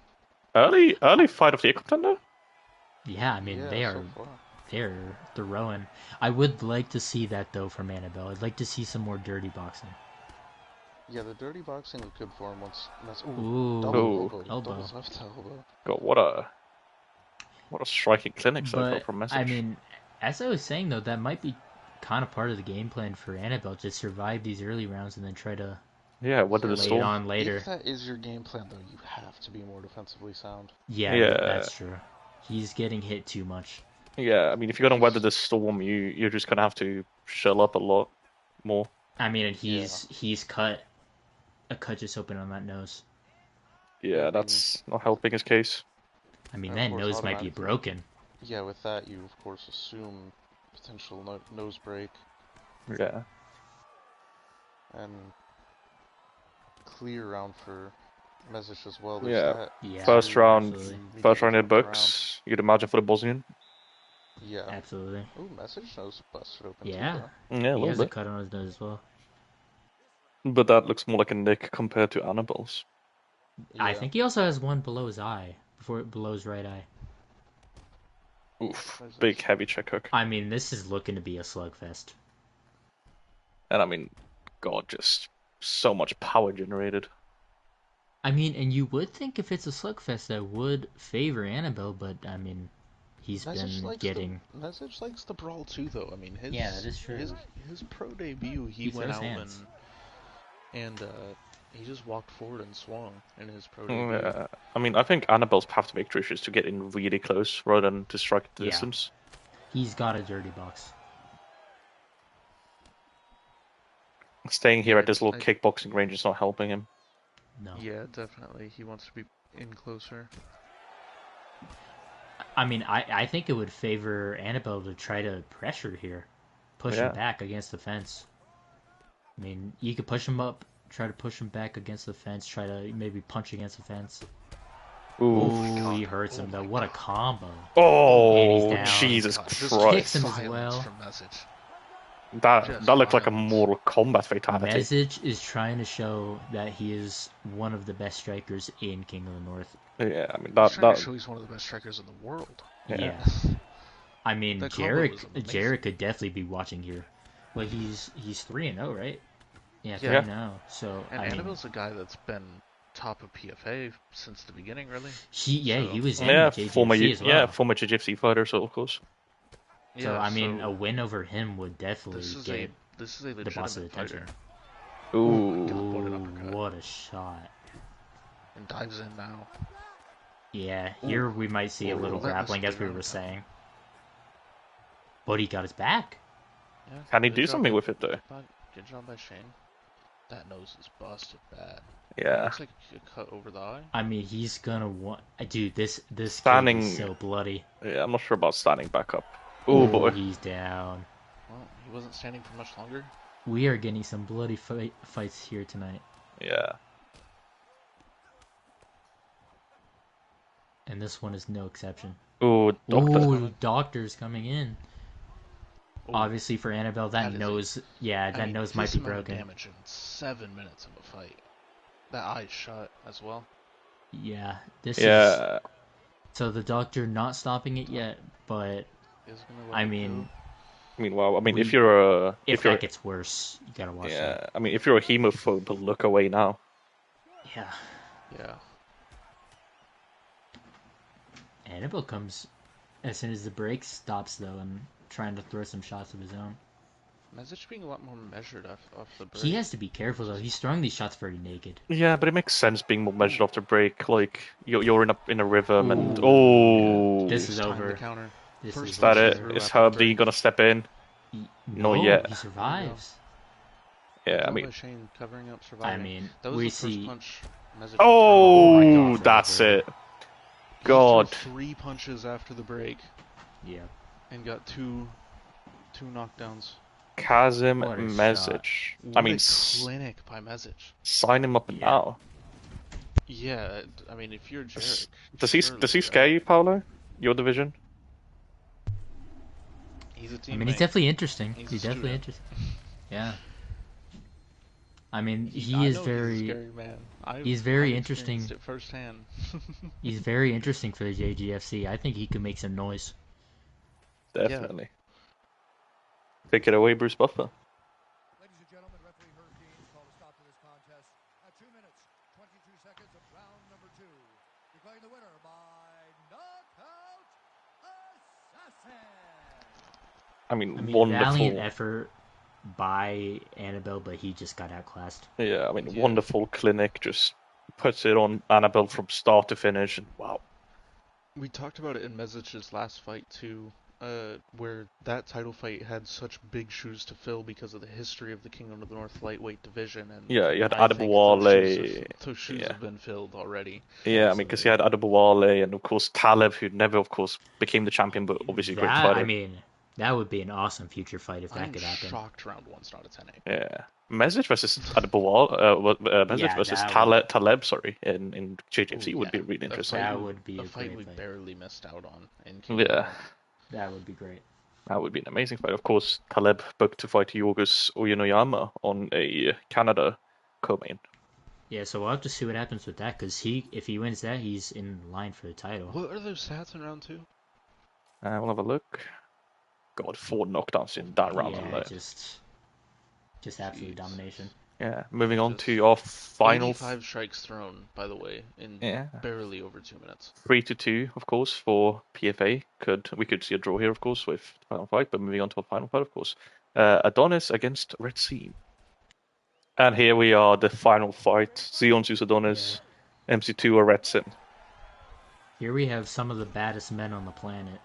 Genuinely, and I mean Adonis, of course, former JJFC heavyweight. Yeah. And, I mean, he was a champion, I believe. Yeah, he was. And a very good one at that. Yeah. You have to wonder. He was like a big fighter around the time that I joined the JGFC. Yes. He was very, he was in main events. Left, right, and center. Yeah. I mean, he's definitely a guy I looked up to. Yeah, and I mean, coming in. You have to wonder if he wins it, is this his path back to the JGFC? Yeah, I mean, we could definitely see him back there. I'm honestly shocked that when he unretired, Jarek didn't just bring him back as is. I'm shocked that he even had to come here, but obviously, Jarek must have had some doubts about age. Yeah, and I mean, it definitely helps the KOTN branding, of course. Oh yeah, of course. I mean, and winning this fight over another heavyweight champion, I mean, that showed that he's ready to go back to the big leagues. Yeah, I mean, beating Mickey Truce in such brutal fashion as he did. Which he was undefeated, right? Truce was not undefeated, no. He was not, okay. But he was, of course, a very good heavyweight champion, and just for Adonis to run through him like that. Yeah, I believe Truce was 2-1, I believe. 3-1, I believe. 3-2. Okay. I believe he was. I believe he was 3-1, and then he fought Garnukes on the last KOTN PFA card.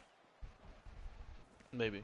Where he came up against a tough opposition, and oh my god! I mean, Adonis hits hard. Like he punches very hard. Great analysis there from Antonio Russo. Yeah, big strong man punches hard. He does. If there's a man that can identify power, it is Antonio Russo. That is true. I mean, I see his boxing. I'm like, yeah, that guy, he punches hard. Now, does it exactly take an expert to identify that Zeus hits hard?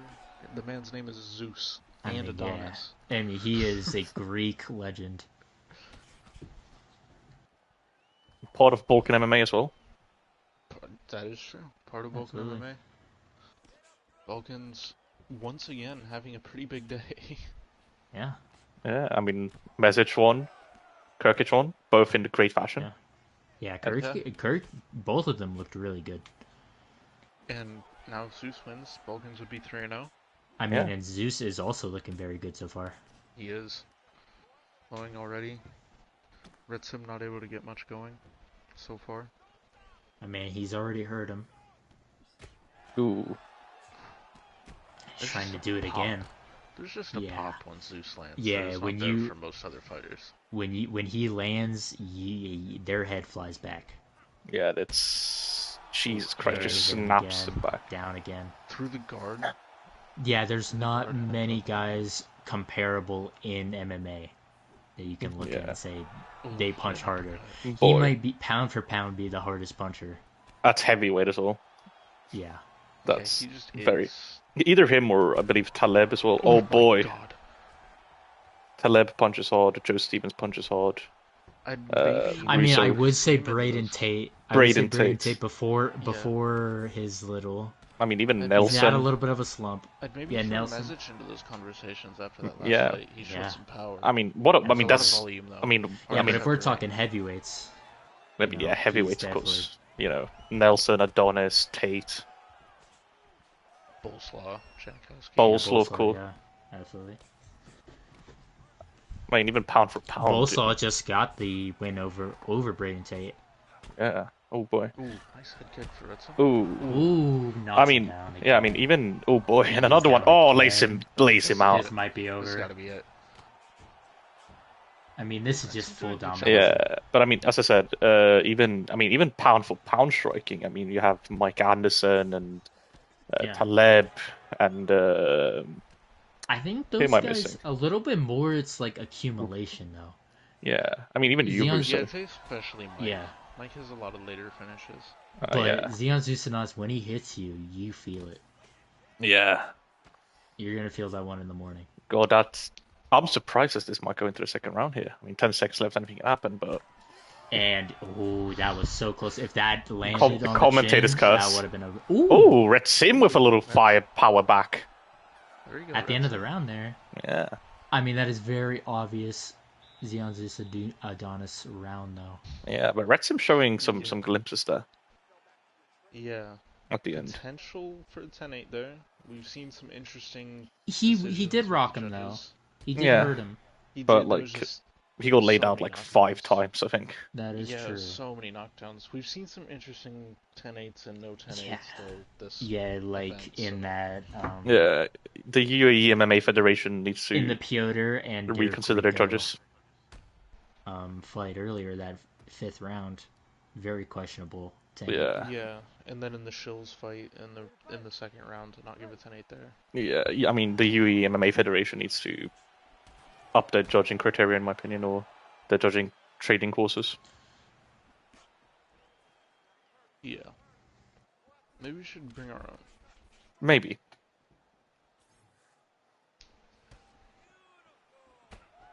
Ooh. I mean, Retsim's looking better here, though. Yeah, he's definitely not backing down at all. Look, you see that nod? He gave him a nod. Yeah. Like, he's trying to brawl here. I mean, how many times has Zeus ever had someone take these shots from him? Yeah, it keeps throwing. He's trying to brawl with him. I mean, even Truce took a couple, but like, Jesus. Not like this. It gets to be too much too fast when a guy hits this hard. Yeah. I mean, you can see the difference between the power of Retsim and, like, when Retsim lands, like, he's like, it's landing well, but when Zeus lands like 1 or 2 in quick succession backwards. Yeah. Retsim's hitting you with a car, but Zeus is hitting you with a semi. Yeah. Yeah, I mean, I'd probably go as far as say a 747 at this point. Could be. Well, he went for a takedown. That's interesting, especially I mean, doing pretty good. I don't think that's a bad strategy. I don't hate it. He was doing good though on the feet, so it is interesting. He is, but also, I mean, there's always that threat of that one-shot landing. Yeah, but it does make you think a little bit, like, oh, maybe I should start defending the takedown, and then something comes to play. Yeah. Yeah. Retsim though is looking good to start this round. So far, Zeus not able to find that shot yet. Yeah. Retsim's actually starting to find his range. It looks like. Ooh, drops Adonis. Drops him. He's starting to push away at Zeus to try and keep distance as well. This fight might not be long for this world. Ooh. Yeah, he's hurt. Left foot there for Zeus. This fight's starting to turn around. Could we see a comeback? Yeah, big momentum shift so far this round. Because that fight looked like it was gonna be over. Yeah. Yeah, I was shocked it wasn't. And now Retsim's just landing. He's landing leg kicks. He's landing combos with the hands. And you have to also wonder about the mental drainment, of course, of Adonis. Like, you've hit a guy so many times at this point, so hard. Yeah, I mean, he's not up going and down so many times in that first round, and he's gonna go away. So guys doing that. E2. No. He's just seeing guys fall and knock it up. Ooh. Doctor's coming in. Who's this for? Retsim. Oh, look at that nose. Like Yeah, it doesn't look great. I mean, his nose doesn't look great to begin with, but he's quite deformed. Yeah, it's hard to tell. I think it's fine. I don't think it looks much different than when we started. But I guess Hellbleed wants to see something we didn't. Of course, he's closer to action than we are. Yeah. Though, I mean... Oh! Oh, what? He comes in again. Is this for Zeus? Oh, it's Zeus? for Zeus. Now. I mean, why? I feel like we should have checked that earlier, but... I mean... I don't know. Hellbleed's having a... This is what we're talking about. He's overworked. Hellbleed seems overworked. Again, too, the nose just isn't that bad. No. God, someone give this man a paid vacation. No, and like... Yeah. So Xeon seems to do... Oh, doesn't matter. It doesn't fucking matter. He's dead. He is dead. God. Get a body bag ready. Oh my god. Xeon, Zeus... That was... Retsim was looking so good. Yeah. And then just done like that. Well, I mean, 2 shots there. You see that overhand and then that uppercut. Yeah, Finishing. barely clips him with uppercut as well. Yeah, I think he touched his nose. Maybe this fight should have been stopped for the nose. Yeah, God, we could have saved some brain damage there if the referee wanted. If the I mean, I doctor think that the doctor stoppages. I think that kind of like messed up the flow of the fight for Retsim. Yeah. He was looking really good, and then the doctor stepped in and Twice. Yeah, it's twice, and then Xeon Zeus Adonis, he comes out more energized and just throws that deadly combo at him. Yeah, Jesus. I mean, big performance from Adonis, and you'd have to imagine he gets signed by now. Yeah.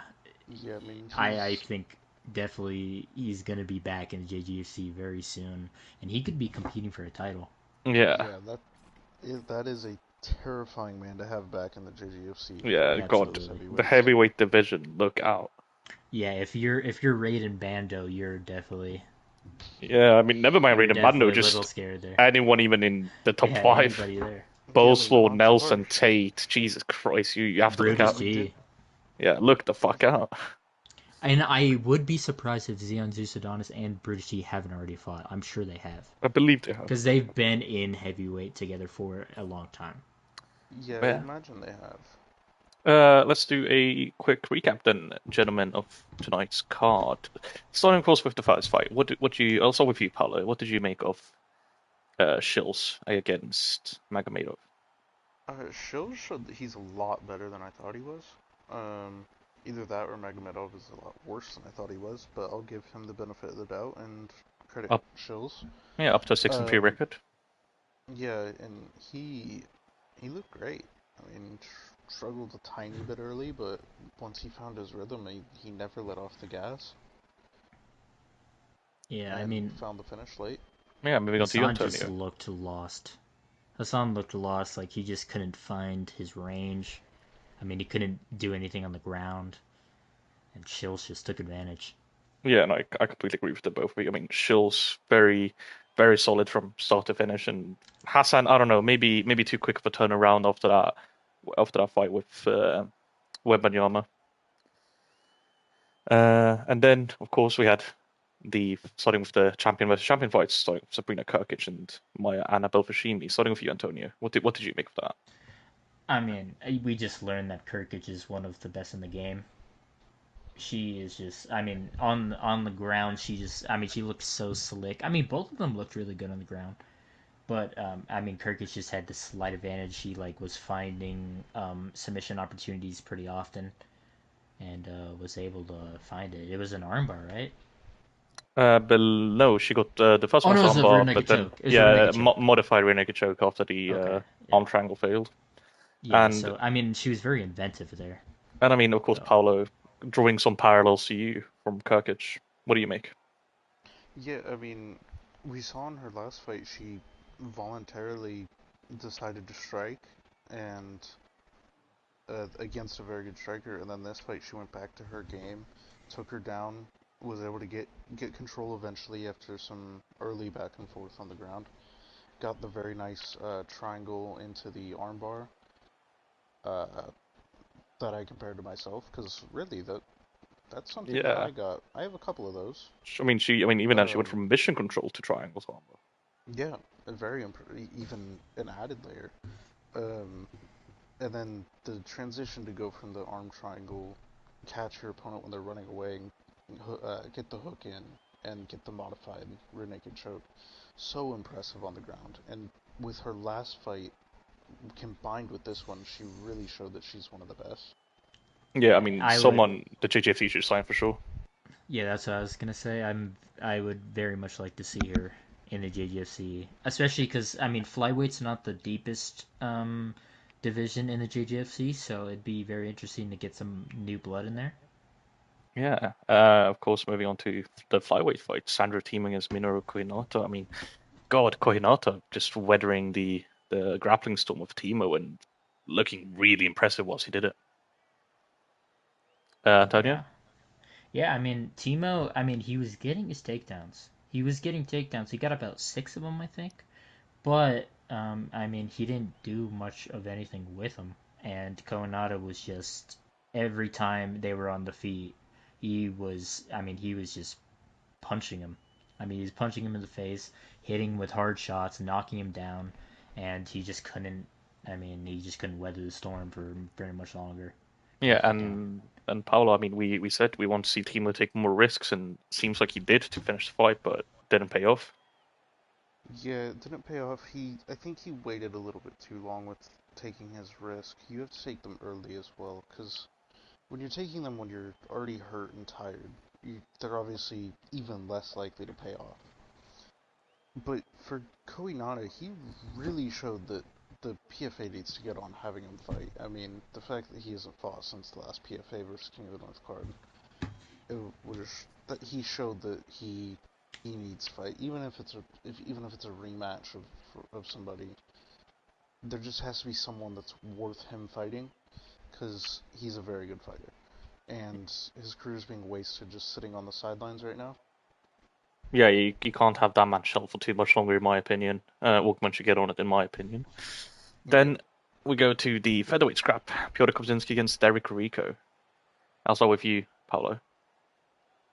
This one was interesting because obviously we have a bit of controversy with the scoring. But then from the other perspective of, we don't fully know if, I mean, it seemed like Piotr gassed, but it wouldn't seem like him to have gassed, and he, in the past, when he had longer fights, didn't gas. And in fact it was the opposite, his opponents gassed. So I think that speaks to Rico, of course, of him being a very good, having a very good cardio base and having good grappling. And of course, amazing heart to stay in the fight after rounds 2 and 3 and go and win round 4 and 5. I mean, that's not the controversy. But I do think it should have been a draw. So in that sense, I think that takes away a little bit from it for Rico, but it's still a very quality performance against an incredible fighter, and definitely showed that Rico deserves to be in the JDFC. Yeah, and what about you, Antonio? So I do think I did score it for Rico, but I mean that second round, I mean whether you gave it a 10-8, I mean it was very obviously like you definitely could have gave it a 10-8, but I mean I do not understand that scorecard that gave the last round a 10-8. That just made zero sense whatsoever. But I mean, it was a really good performance still for Rico. He had a good first round, and then he struggled in rounds 2 and 3.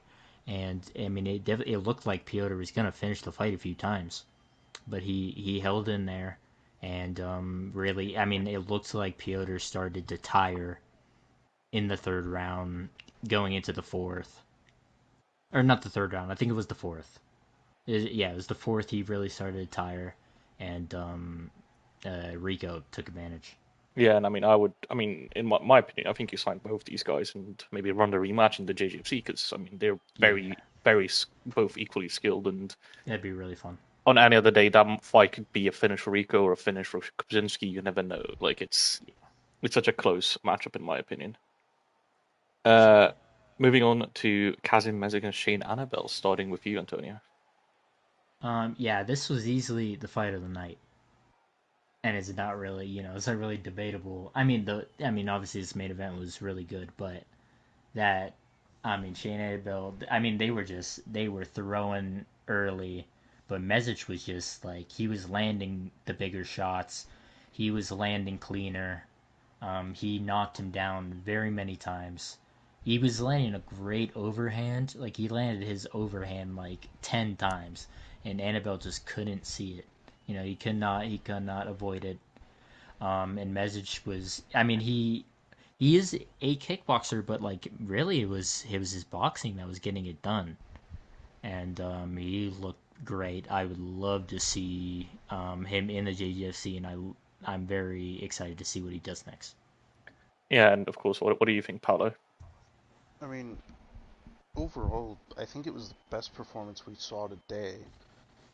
There were points in that fight where Mesic was practically dancing around Annabelle, like he was blocking at almost everything, and when he wasn't blocking, most of the time he was using his feet to just circle out and land a shot on a counter or something along those lines. Just use his feet to get out of range and come back in to land his own shots. The footwork was amazing, the blocking was amazing, his timing on his shots was amazing. He showed ridiculous power. The finishing instinct when he had Annabelle hurt as well. He just fully went for the finish anytime he had the chance. 100% 4-0 belongs in the UFC, in the JGFC. Yeah, and there's really no doubt about that, I think. I mean, just even further your point, I mean, Mesic, well, like incredible rise up the ranks. I mean, beat Muslim guy who's not a bad fighter in his own right, and Hugo Ruiz, and just kept climbing this ladder. And now to truly show out against a former JJFC veteran, I mean, wow, like that's truly impressive in all facets, and not just that, didn't just win, but in spectacular fashion. I doubt he took too much damage from Shane even. Yeah, I mean he had some cuts, but that was really it, I think. Yeah, and then of course our final fight, the heavyweight fight to make it a 3-3 between the KOTN versus PFA. Adonis against Retsim, starting with you, Paolo. I mean, Zeus started amazing, looking like we kind of expected from him. Looking like he was just kind of gonna almost walk through Retsim. Of course, we didn't necessarily expect that, but it did look that way. But then in round 2, Retsim able to come back into the fight, really start looking like maybe he's gonna actually make the comeback happen. The doctor comes in, bit of controversy, kind of weirdly, controversially, checks Retsim, then leaves, then comes back in to check Zeus. And I think that probably had an effect on Retsim's momentum. Just such an odd moment to happen. And really, for both of them, in my opinion, the doctor did not need to look at either one. And Zeus able to capitalize on, I think, what threw Retsim off. I mean, it's not Zeus's fault. That's what a veteran does. It's what a fighter's supposed to do. Would you say that it's a bit of a blemish on a otherwise really good performance?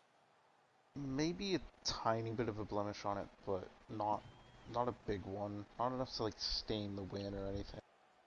I mean, really for Retsim, it's kind of it should be a learning experience for him where he learns to keep his focus on the fight no matter what happens. Because I think he lost focus and can't lose focus in those situations. And Antonio? Yeah, obviously there's a little bit of controversy there at the end with the weird doctor situation, but I mean, Xeon Zeus Adonis, I mean, he did, in that first round, he looked like a world beater. He looked fantastic.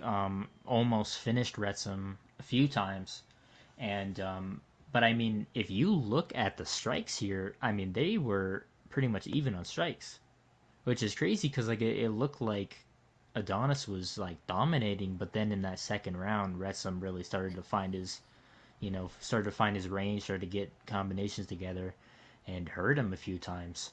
And it looked like he was gonna, turn the tide.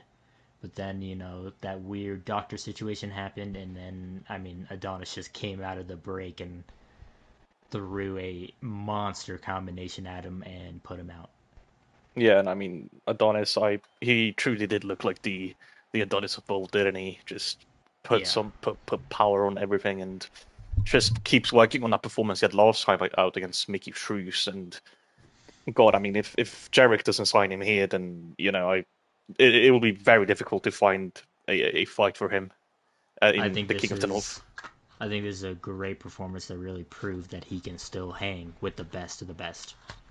Yeah, truly in all facets, and wow, there is such a good way to cap off the card. Of course, slightly disappointing that it ended up being a draw between PFA and KOTN, but